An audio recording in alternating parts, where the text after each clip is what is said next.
Yeah,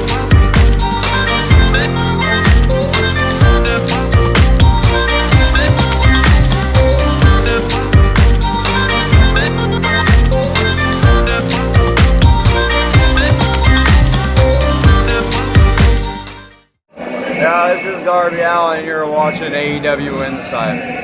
What's up, peeps? We're back. As always, I'm your host, Lee Benson. Thank you so much for joining us for our YouTube edition of the AEW Insider. We got a good show today. We got your wrestling news, rumors, what have you, but it's a big weekend for wrestling. NWA had their Hard Time pay-per-view on Friday. Tonight, NXT UK, and WWE 205 Live, even though I thought 205 Live was done with, is having their Worlds Collide pay-per-view. MLW's having an event tonight, and tomorrow we got the big Royal Rumble that's starting off the road to WrestleMania. So let's get to the show. AEW. Well, Jericho's second cruise was a smash success. They had 3 days full of great matches. There's way too many of them to bore you with right here, so if you would like the full list of matches and winners, go to Fightful.com and check out the results for the 3 days. The Spanish God Sammy Guevara did an interview with Dave Meltzer and Brian Alvarez during the Jericho cruise. They talked about him and they asked about his heel work and also other topics. Somehow WWE's King Corbin was brought up, and this is what Guevara had to say about him. I have not watched a Corbin match that impressed me. Compared to me, he does less cool stuff. I think it's not only how I look, but I think it's also my in-ring, I think I'm exciting to watch, whether you like me or hate me. I do a lot of cool stuff. Corbin, I don't know. WWE, the WWE 2020 Royal Rumble. You got the Women's Royal Rumble match. I'm just going to go with Charlotte Flair. No, even though I don't like Flair at all, that's Vince's golden child. And just like last year at WrestleMania, he thought that the man, Becky Lynch, and Ronda Rousey were not enough, and he put her in it. So I think Flair's going to win it. We also have Sheamus versus Shorty G. It's going to be a throwaway match. I would love to have Shorty G win it, but Sheamus just came back, so you got to give it to Sheamus. Next, we have the Intercontinental Championship match, which is Shinsuke Nakamura versus Braun Strowman. I love how Shinsuke's all bad, how he's got his crew together, but I got to give it to Braun, unless they jump him, what have you. But Braun's got to get his proper fucking pusher ready. We also have a Falls Count Anywhere match. It is Roman Reigns versus King Corbin, a.k.a. Who Really Gives a Shit, but I got to go with King Corbin. We do have the SmackDown's Women's Championship match, which is Bayley versus Lacey Evans. I picked Bayley, but Lacey deserves it. I just don't think it's her time yet, but I'm going with Bayley. We have the Raw Women's Championship match, which is Becky Lynch versus Asuka. I would love to see Asuka win it, but they're going to have Becky hold on to that belt at least till Mania again. We do have the WWE Universal Championship match, which is The Fiend, Bray Wyatt, versus Daniel Bryan in a strap match. This is going to be very physical. These guys are going to put it all out there on the line, but in the end, The Fiend's going to retain his title. And then we have the mecca of what the pay-per-view was all about, the Men's Royal Rumble.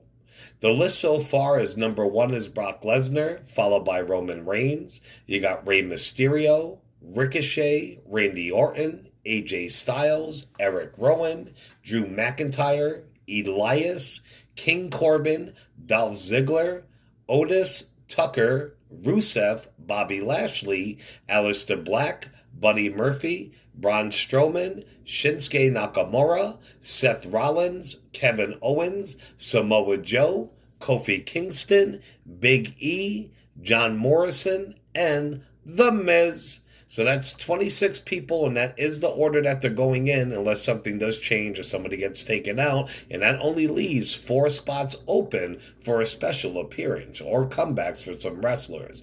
But my winner to pick the Rumble, who really does deserve it, even though I don't think they're going to give it to him because they'd rather a pop over who deserves it, it's going to be Drew McIntyre. Well, the Messiah of Monday Night Raw, a.k.a. Seth Rollins, got into some trouble online again. But this time, believe it or not, it was not his fault.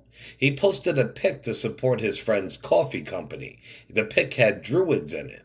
If you don't know what a druid is, it's like that movie Phantasm that the tall man uses, or what Undertaker has lined the walkway when he comes out for big pay-per-views. Well, people took the pick and ran with the rumor that he was supporting the KKK because the druids have hoods, which is absolutely fucking ridiculous. So some of you people literally have no lives or have nothing better to do. Seth did apologize for it, but then a little bit later he deleted his apology, and I don't blame him for doing that.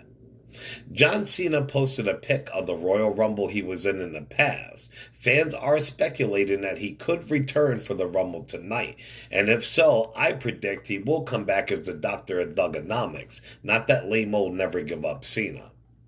Nikki and Brie Bella have a new prank show on Nickelodeon. You can tell it's definitely for the kids, but if you're a fan, you can check a clip of it out on our Facebook, and a full episode will premiere on Nick on January 31st. Mandy Rose just re-signed with WWE for another 5 years. You know her and her BFF Sonya will both be WWE champions in the near future. Rusev has gone on record that Vince McMahon pulled him to the side and told him he's been doing some great acting since the whole Lana Lashley storyline started. On to NWA. Well, NWA had their pay-per-view this Friday. It was called Hard Times. We'll get to the results. They did have a big TV tournament. I'm not going to go over all the matches again, but in the end, it was Trevor Murdoch versus my dog, Ricky Starks. It was a great match. I did post the whole pay-per-view, edited, of course, on our Facebook, so check it out under the AEW Insider. But in the end, Ricky Starks is your new NWA TV champion. Starks went for 3 for 3 and took home the gold. We also had the NWA National Heavyweight Championship match, which was Big Papa Pump Scott Steiner versus Aaron Shooter Stevens. Scott Steiner is your new champ. Also, we had the NWA Tag Team Championship match. We had the defending champions, the Rock and Roll Express, versus James Storm and Eli Drake versus the Wild Cards. Your new NWA Tag Team champs, James Storm and Eli Drake. We had the Women's Championship match, which was defending champ Allison Kay versus Thunder Rosa. Your new women's champ, Thunder Rosa. And Nick Aldis defeated Flip Gordon for a non-title match. Marty Scurll made his appearance at the pay-per-view, and the new Crockett Cup tournament was announced. Definitely check it out. They only charged $20 the night it was on. I think it's even cheaper now. Random wrestling news. Weeks ago, I told you that Booker T did not agree with Tessa being Impact World Champion. Well, the big guy Ryback gave his 2 cents on the subject. Ryback said, "I don't watch Impact Wrestling. I'm never going to watch Impact Wrestling. Even when it was TNA, I just never been into it. It's weird to me." Now, my thoughts about the Tessa being Impact Champion, I compare it to this. If Brock Lesnar came out and said he wanted to be Women's Champion, is that okay? He wants to feel more feminine. There's a reason why they have titles and things of that nature, and I don't understand going that way. If they're just trying to get a couple people talking, it's not a good way. Booker T was not wrong. It's nothing against Tessa, she's just a talent. Obviously, the company wanted to go in that direction. She's just doing her job. Now, does she defend her title against the women?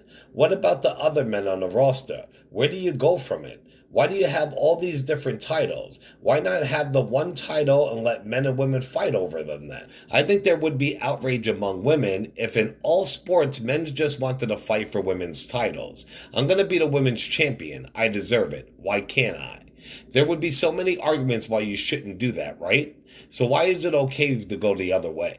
I feel this women's empowerment thing, that's just not the play. If you want to pop the internet, put a title on a fan then.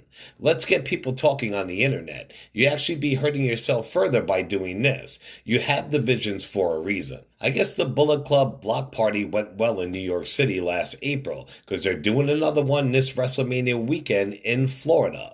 And Ring of Honor Matt Taven has signed on to make an appearance there. Recently, Alex Riley did an interview with Chris Van Vliet. For years, Riley has blamed John Cena for his downfall in WWE, but always said, "I'm not going to talk about it, or maybe sometime in the future." But this is what he did touch on. There was one mistake that either I made or he made where we really got crossed, and we kind of got into a little bit of an argument. I went to him immediately the next day and tried to apologize for whatever had happened.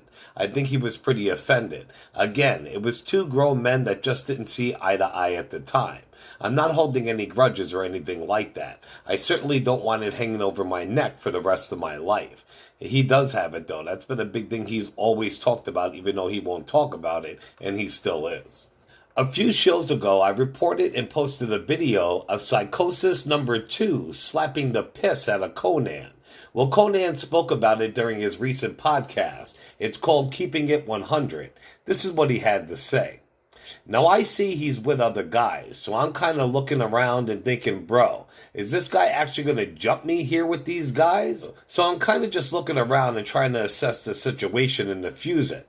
He slaps me, Conan explains. I'm thinking real quick for that split second, bro, if I hit him, I know I'm going to get jumped. I just know I am. I just feel it. If we would have been one-on-one, I would have punched the shit out of him, he continued. I'm thinking in that moment, let me get out of here so I can get into the dressing room and I can get everyone out. Conan says by the time it happened, his attacker was gone. FYI, just to clarify, this is not the Psychosis who wrestled in WCW and WWE. Now, he can sit there and say that, but I seen a video when I posted it, and whether there were people around or not, I don't think he was going to swing back. He was in shock, and he looked scared as shit.